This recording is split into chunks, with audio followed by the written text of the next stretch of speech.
All right, let's dive into leadership today. We got some really interesting stuff to unpack, Yeah, should be fun. especially those excerpts you gave me from Henry Cloud's book, Boundaries for Leaders. I mean, it's fascinating how, neuroscience is showing that different leadership styles can actually impact how people's brains work. Oh, absolutely. And then there's these seemingly simple things that can make a huge difference, like having a daily team meeting. Yeah, powerful stuff. For sure. And to help us make sense of all of this, we have our leadership expert here who can give us some real world insights. Well, I'll try my best. You always do.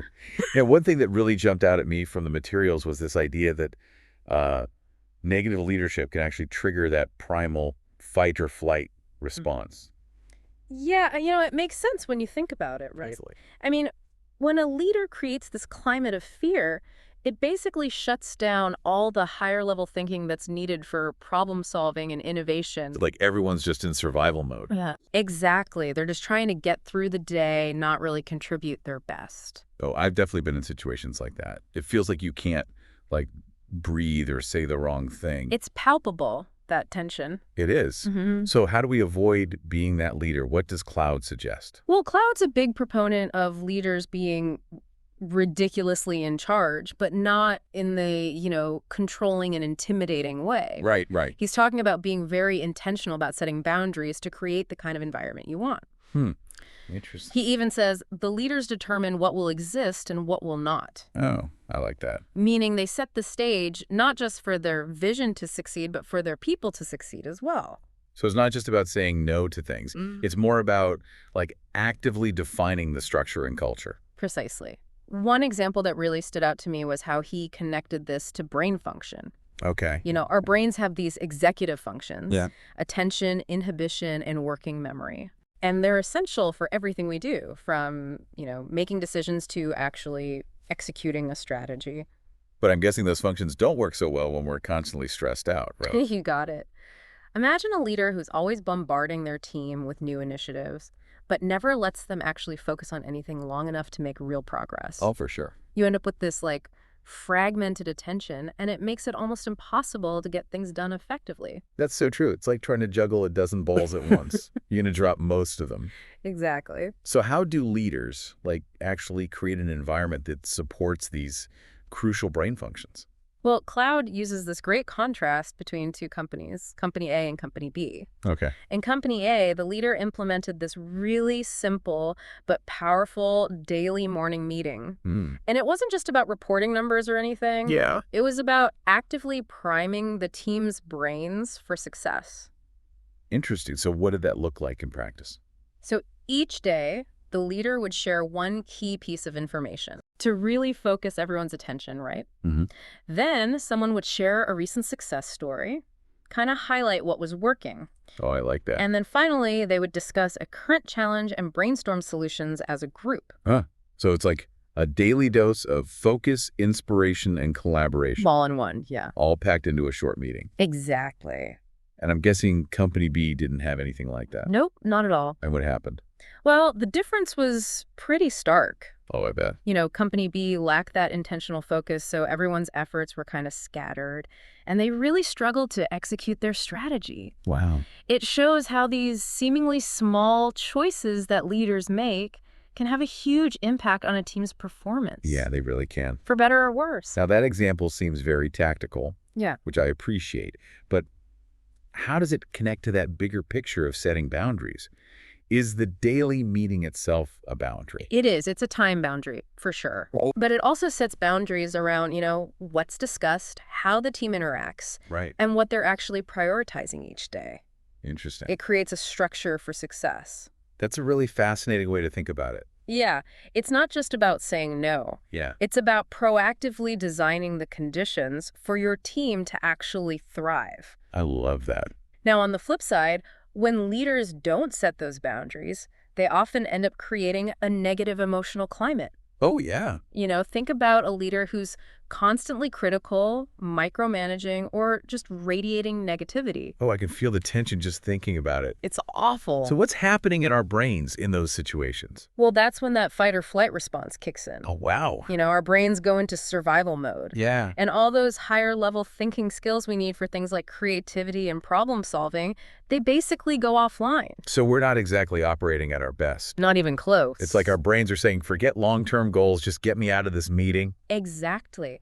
And DeCloud argues that this is a huge reason why creating a positive emotional climate is so crucial for effective leadership. Makes sense. He even gives this example of a CEO who was totally unaware of how his negative tone was affecting his team. Ooh, tell me about that one. So this CEO, he considered himself, direct and results-oriented.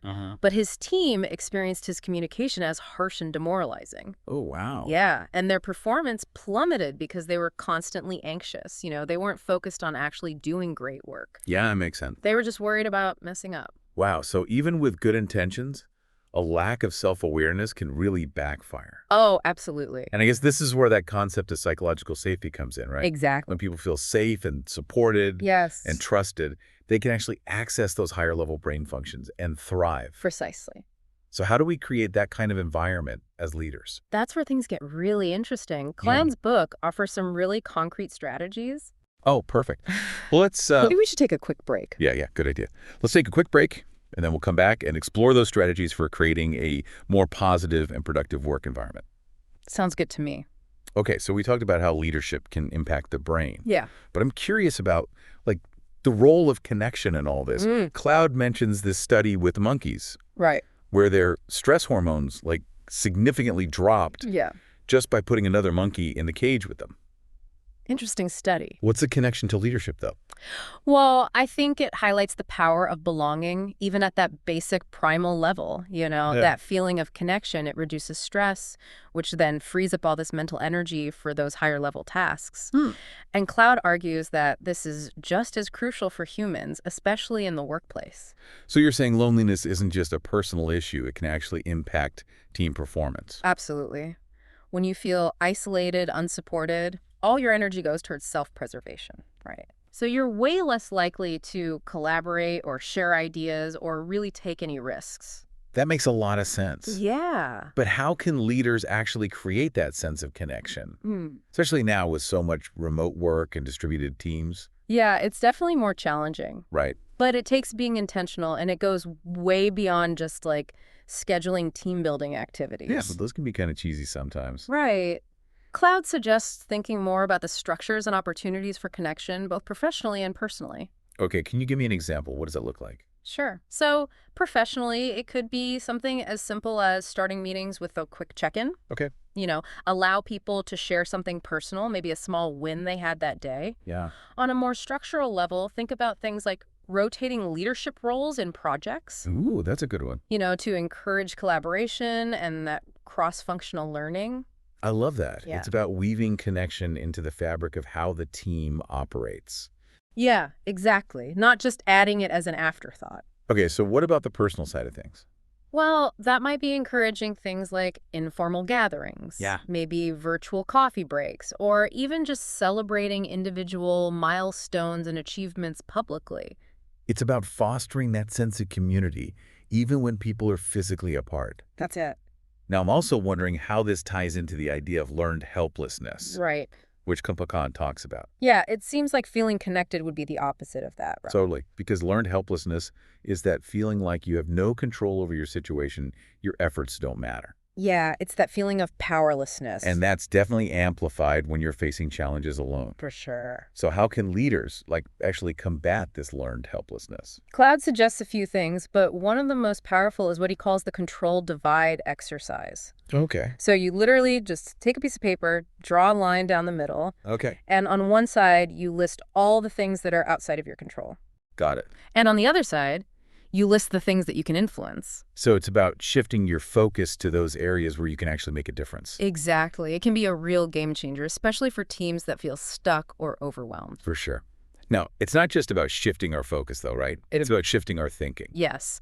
And Cloud really emphasizes how leaders need to be these gatekeepers of thinking, Hmm. actively challenging those negative thought patterns that hold people back. He calls out those 3 Ps of negative thinking, right? Yes.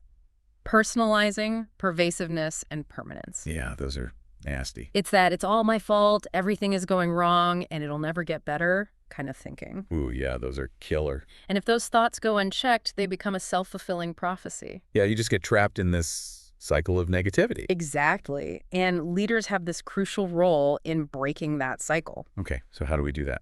Well, Cloud talks about fostering what he calls a find a way mentality. So instead of accepting those limitations, we need to challenge them. I love You know, that. think about Steve Jobs and his vision for iTunes. Oh, yeah. Everyone told him it was impossible to change the music industry, Yeah. but he just refused to accept that.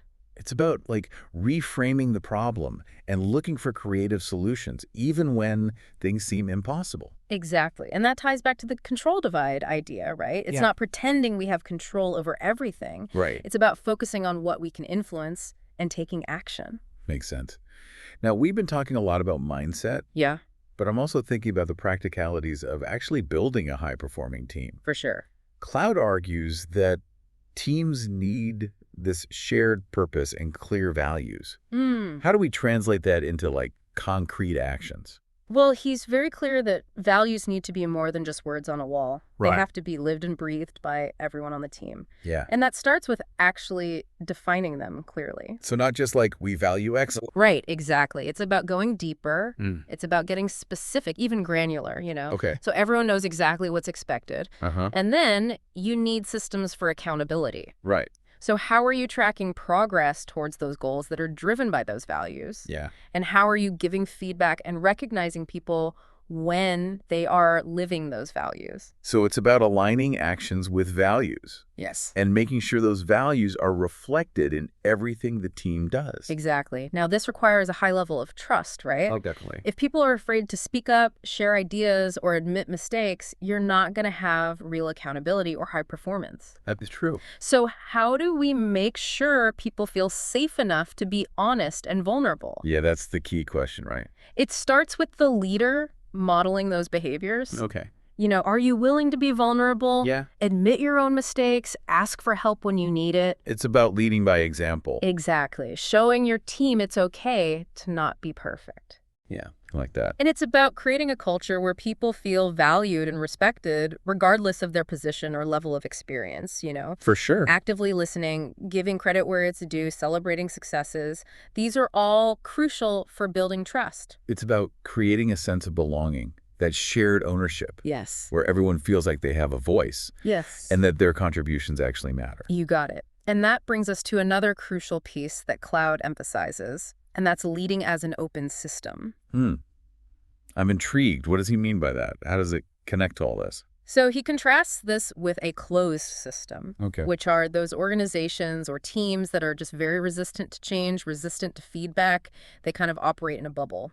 I feel like that's a recipe for stagnation. Oh, absolutely, especially in today's world where things are constantly changing. Right. An open system, on the other hand, is all about being receptive to feedback, seeking out those diverse perspectives, and being willing to adapt and evolve as needed. So it's about having that growth mindset, both individually and as a team. Exactly. And I'm guessing this requires a shift in how leaders see themselves and their role. For sure. It can be really challenging for leaders who are used to, being in control, having all the answers. Yeah, letting go of that can be tough. It takes a certain level of humility, Right. a willingness to admit that you don't always have the best solution. Totally. Cloud shares this great example of a CEO who was initially very resistant to feedback, but he eventually learned to embrace it, and Wow. it totally transformed his company's culture. That's awesome. It's a great story. So what was the turning point for him? He realized that his resistance was rooted in insecurity, that fear of appearing, weak or incompetent. Yeah. But once he started seeing feedback as an opportunity for growth, not criticism, Right. his whole approach shifted. That's such a powerful example of how our own internal stuff can really limit us as leaders. Oh, for sure. It's a good reminder that self-leadership is just as important as leading others. Right. Absolutely. And Cloud has a lot to say about that. Perfect. We've been talking a lot about how leaders impact their teams, Yeah. but I'm really curious to hear your thoughts on how leaders can effectively lead themselves, Yeah. especially with this whole idea of setting boundaries. That's a critical piece of the puzzle. Yeah. And it's something that I think a lot of leaders struggle with. We often set those boundaries for others, but then we totally neglect to set them for ourselves. It's like the put your own oxygen mask on first idea. Exactly. You can't pour from an empty cup, right? Right. And Cloud talks about how leaders can get so caught up in outcomes, Hmm. letting a single success or failure define their whole sense of worth. Yeah, you're constantly on this emotional roller coaster. It's exhausting. And it Yeah. can actually be really unproductive. How so? Well, it can lead to things like micromanaging, blaming others, or avoiding risks altogether. So how do leaders break free from that pattern? How do they set those boundaries for themselves? Cloud's advice is to start with self-awareness. Hmm. What are your strengths? What are your weaknesses? What are your triggers? What drains your energy? It's about understanding ourselves and our impact on others. Yeah, Right. exactly. Once you have that clarity, you can start setting boundaries that protect your time, energy, and your emotional well-being. So it's about saying no to things, even when they seem important, in order to protect our capacity to lead. And to live a fulfilling life, right? Leadership isn't about sacrificing everything for work. Yeah. It's about finding that sustainable rhythm Right. that allows you to be your best self, both at work and outside of it. That's such an important reminder. I've definitely been guilty of overworking and burning myself out in the past. It's a common trap, especially for people who are very passionate and driven. It is. But Cloud makes the point that setting those boundaries isn't selfish. Hmm. It's essential for your well-being and ultimately your effectiveness as a leader. It's recognizing that we can't lead others effectively if we're not taking care of ourselves. Now, speaking of self-care, I'm curious about the role of mindset in all this. Yeah. We talked about the find-a-way mentality. Yeah. But what are some other mental shifts that leaders need to make in order to lead themselves effectively? I think one of the biggest ones is shifting from a mindset of control to a mindset of influence. Can you unpack that a little bit? What's the difference between control and influence? It's recognizing that as leaders, we just can't control everything. Yep.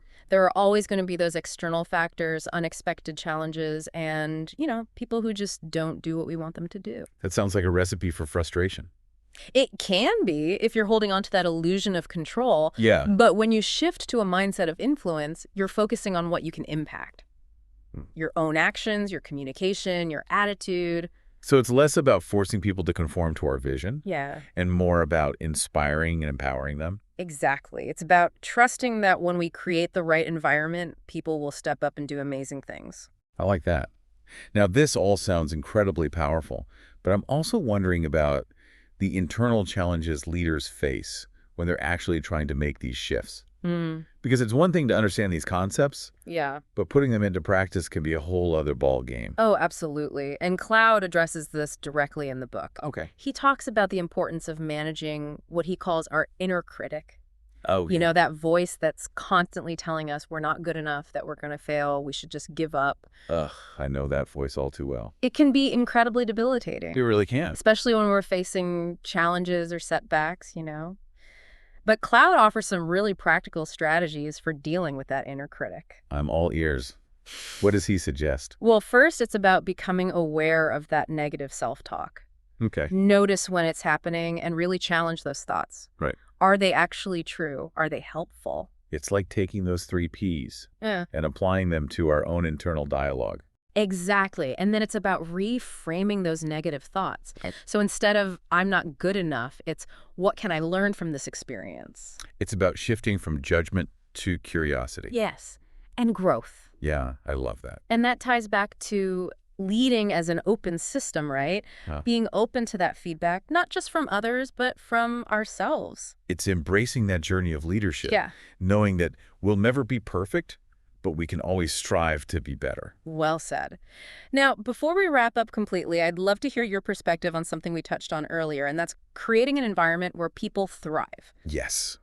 We talked about psychological safety and opportunities for growth. Right. But I'm curious to hear more about what you see as like the essential ingredients of a thriving workplace. For me, it boils down to 3 key things: autonomy, mastery, and purpose. Ooh, I like that. Break those down for me. Okay, so autonomy is about giving people the freedom and flexibility to do their best work. Let them make decisions, solve problems, without being micromanaged. Trust them. Exactly. Trust them to get the job done. It's empowering them to own their work and take responsibility. Yes. Now, mastery is about providing opportunities for growth. Okay. Challenge them to develop their skills, their expertise. Become masters of their craft. Exactly. It's about fostering that culture of continuous learning and development. Of it. And purpose. Purpose is about connecting people to something bigger than themselves, to a mission, a vision they believe in. So their work has meaning. Exactly. It gives their work significance. When you combine those three things, Yes. you create an environment where people aren't just satisfied. Right. They're truly engaged, Yeah. fulfilled. Intrinsically motivated. They thrive. That's the goal, right? And it all starts with leadership. Yeah. Leaders have the power to shape that environment, set the tone, create that culture where people can really flourish. So as we wrapped up this deep dive, what's the one thing you want to leave our listener with? What's the one thing they should remember? I think the most important message is that leadership is a journey, not a destination. Ooh, I like that. It's a process of continuous learning, growth, and self-discovery. Yeah, always evolving. And remember, you don't have to do it alone. Yeah. There are resources, mentors, communities to support you. It's about connection. Exactly. Now, before we say goodbye, I want to circle back to that story that Cloud shares about his daughter and the surfboard. Oh, yeah, what a great story. It's such a simple anecdote, but it really stuck with me. Yeah. It's the one where she's, determined to carry this heavy surfboard up a steep hill, even though Cloud thinks there's no way she can do it. Yeah, I remember that one. And what struck me was how Cloud initially focused on all the obstacles, all the reasons why she shouldn't even try, but his daughter was just, completely unfazed. Yeah, she was on a mission. She just kept saying, I'll find a way, and she did. It's amazing. It's such a perfect example of, the difference between a fixed mindset and a growth mindset. Literally. Cloud was stuck in that fixed mindset, seeing only the limitations. Right. But his daughter, she just embraced the challenge. She found a way. Yeah. And that's the kind of mindset we need to cultivate as leaders, right? Yeah, absolutely. It's not about ignoring the challenges, No. but believing in our ability to overcome them. It's about empowering our teams to find their own solutions, to be resourceful, resilient. And that connects back to so much of what we've been talking about today. It does. Setting boundaries to create that safe space for experimentation, fostering a culture of trust Yeah. where people feel comfortable taking risks. And leading with that growth mindset that sees challenges as opportunities for learning. Exactly. It's about creating an environment where that I'll find a way attitude is the default response.